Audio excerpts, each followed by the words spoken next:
آج پھر فتنوں کا دور ہے۔ حضرت ابو طالب کی ذات کے حوالے سے ہم اہل سنت و جماعت اور حضور پیر سیال کی بھی اسی طرح کی مبارک تعلیمات آپ کو نظر آئیں گی۔ یہ اصول ہے، کئی ہمارے وہ مسائل ہیں شریعت مبارکہ کے جن کا تعلق ضروریات دین کے ساتھ ہے، ان میں سے تو کسی بھی مسئلے کا انکار کفر ہوا کرتا ہے، کسی بھی ضرورت دینی کا انکار۔ اور دوسرے وہ مسائل ہیں جو ضروریات دین میں شامل نہیں، ضروریات اہل سنت میں شامل ہیں، ان میں ایک بھی مسئلے کا انکار وہ گمراہی ہوتی ہے۔ بندہ دال مدل گمراہ گر بن جاتا ہے، مومن رہتا ہے، مسلمان رہتا ہے، لیکن سنی صحیح العقیدہ برحق مسلمان نہیں رہتا، گمراہ ہو جاتا ہے۔ اور تیسری قسم کے وہ مسائل ہیں جو خود اہل سنت و جماعت میں شروع سے اختلافی چلے آ رہے ہیں، اس پر ایک سے زیادہ آ رہا ہے فقہیات اور عملی مسائل کے اندر، جیسا کہ سیاہ خطاب کا مسئلہ ہے۔ آپ حضرات اہل بیت اطہار کی کریم ہستیوں کو، صحابہ کرام کی مبارک ہستیوں کو دیکھیں گے، ایک جماعت اس کی قائل ہے، ایک جماعت انکاری ہے، دونوں کے پاس دلائل موجود ہیں، شروع سے مسئلہ اختلافی ہو گیا۔ اگر آپ اختلاف میں سے نکل آئیں اور سیاہ خطاب استعمال نہ کریں، کوئی اور کلر استعمال کر لیں،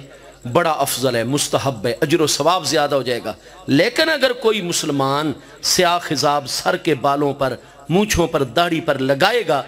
بالکل جائز ہے، گناہگار نہیں ہوگا، کیونکہ مسئلہ جو شروع سے اختلافی ہے، ہاں جی۔ اور امامت وہ کروائے، اس کی اپنی نماز برحق، اس کے پیچھے نماز بالکل جائز جو سیاہ خطاب استعمال۔ اسی طریقے سے بہت سارے مسائل قرون اولیٰ سے اہل سنت میں خود اختلافی، ان مسائل میں ایک مسئلہ حضرت ابو طالب کے ایمان کا بھی ہے۔ 3 رائے موجود ہیں شروع سے آج تک۔ ہم اہل سنت و جماعت میں بہت بڑے علماء کی ایک جماعت ایسی ہے جو آپ کے بارے میں توقف کرتے ہیں، وہ جب بھی آپ کا نام لیں گے ادب احترام پروٹوکول کے ساتھ، حضرت ابو طالب، جناب ابو طالب، آپ کا جب بھی ذکر کریں گے آپ کی خدمات کا ذکر کریں گے، آپ کی اچھائیوں کا ذکر، جو آپ نے محبوب کی خدمت کی، اسلام کی خدمت کی، محبوب کے صحابہ کرام کی خدمت کی، آپ کی خدمات کا ذکر کریں گے بڑے آسان طریقے پر۔ اور جب آئے گا یہ کہ آپ نے جی کلمہ پڑھا تھا یا نہیں، وہ خاموش ہو جائیں گے، توقف، وہ کہیں گے جی یہ فیصلہ ہم نہیں کرتے، ہم قیامت کے دن اللہ تعالیٰ کی بارگاہ میں چھوڑ دیں گے معاملہ جو بھی، لیکن ہم ادب کریں گے، نہ ہم آپ کے ایمان کی بات کرتے ہیں، نہ ہم آپ کے کفر کی بات کرتے ہیں، اللہ کے بارگاہ میں مسئلہ یہ توقف ہے۔ اور یہ خود اہل سنت میں ایک جماعت ہر دور میں موجود ہے۔ دوسری جماعت وہ اکثر ہمارے محدثین کرام فقہاء اعظام کی ہے، وہ کہتے ہیں ہمارے پاس ایسی کوئی دلیل صحت کے ساتھ نہیں پہنچ سکی۔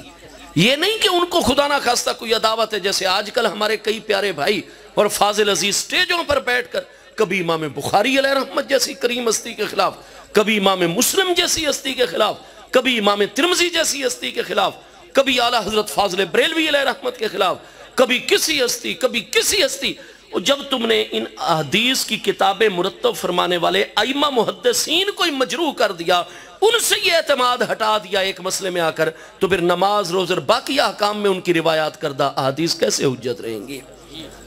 آپ تو پوری امت کا بیڑا ہی غرق کرنے پر تلے ہوئے ہیں میرے عزیزوں۔ حضور پیر سیال کی بھی اسی طریقے سے محبت والی تعلیم ہے، نہیں، کیونکہ ایک پوری جماعت اور وہ معذور ہے اپنی جگہ پر، وہ فرماتے ہیں لے آؤ ہمارے سامنے کوئی قطعی دلیل جس کی وجہ سے ہم ان ساری ظنیات کو ترک کر دیں اور اس قطعی دلیل پر عمل کریں۔ لہٰذا ایک بہت بڑی جماعت حضرات محدثین کرام کی، مفسرین کرام کی، حضرات فقہاء کی، صوفیاء کرام کی، ہر دور میں اہل سنت میں، اور وہ اکثریت میں جمہور ہیں، وہ آ رہی ہے، جو کہتے ہیں کہ ہم بڑے افسوس کے ساتھ اور دل گرفتگی کے ساتھ، ورنہ جتنی محبت ہمیں محبوب کی نسبتوں سے ہے سبحان اللہ، تو کہتے ہیں کہ ہمارے سامنے چونکہ دلیل ایسی کوئی پایہ ثبوت کو نہیں پہنچ سکی، لہٰذا ہم بھی جب نام لیتے ہیں ادب کے ساتھ لیتے ہیں، لیکن ہم معذور ہیں، ہم آپ کے ایمان کا قول نہیں کر سکتے کیونکہ دلیل ہمارے پاس، اور دلیل کی اتباع کا حکم ہے۔ اور ایک قلیل جماعت، اقل قلیل، ہر دور میں ہم اہل سنت میں، اور ان میں حضور شیخ الاسلام غریب نواز بھی شامل ہیں،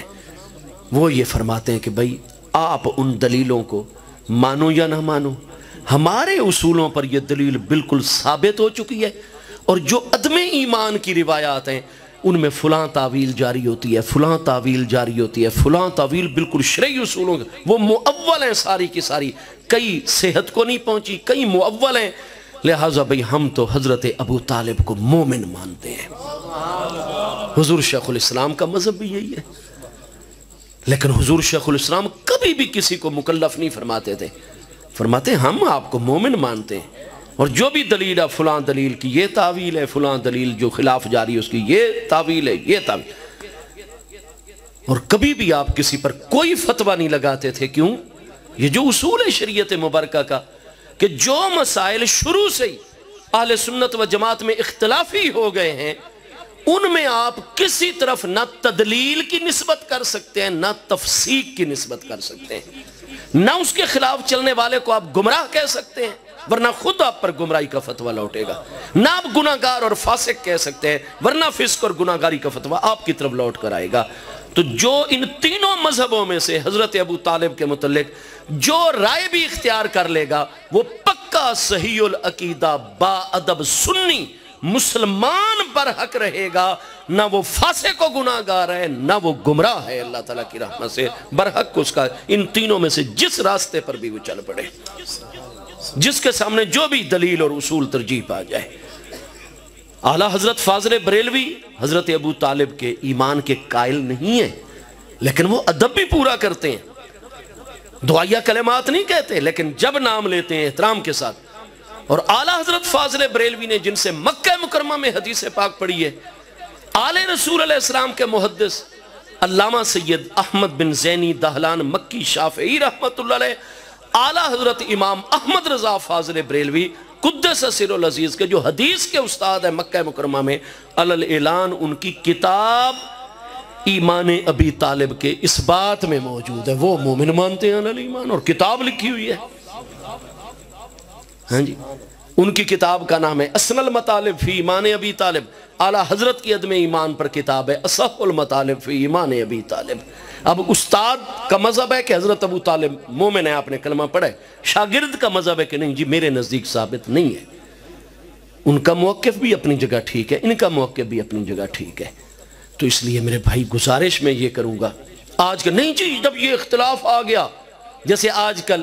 اہل تشیع حضرات کئی ہمارے نوجوانوں کو پٹی پڑھاتے ہیں، نہیں جی اگر ایک طرف حق ہے تو دوسری طرف ضروری باطل ہوگا، آپ حق باطل کو ملا رہے ہیں۔ قرآن فرماتا ہے لا تلبسوا الحق بالباطل وتکتموا الحق وانتم تعلمون، حق باطل کو گڈمڈ نہ کرو۔ ہم ان سے ایک ہی مسئلہ خود شیعہ اصول پر ان کی کتابوں میں سے سوال کرتے ہیں کہ حضرت خضر علیہ السلام کے متعلق تمہارا کیا قول ہے؟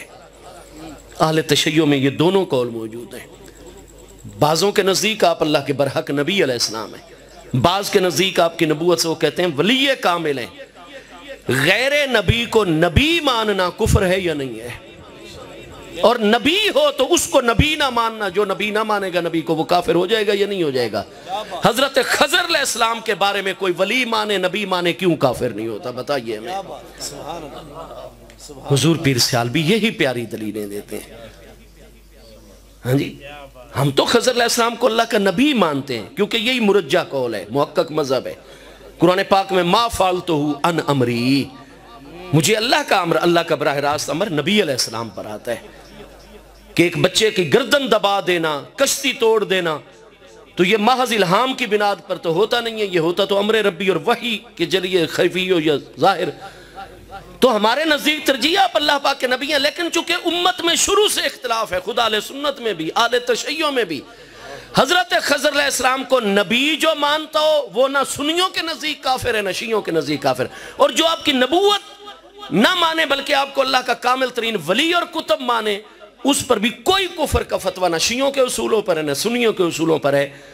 تو جو ہمارے سنی ہر بات میں ہمارے نوجوان سوشل میڈیا پر متحرک ہیں،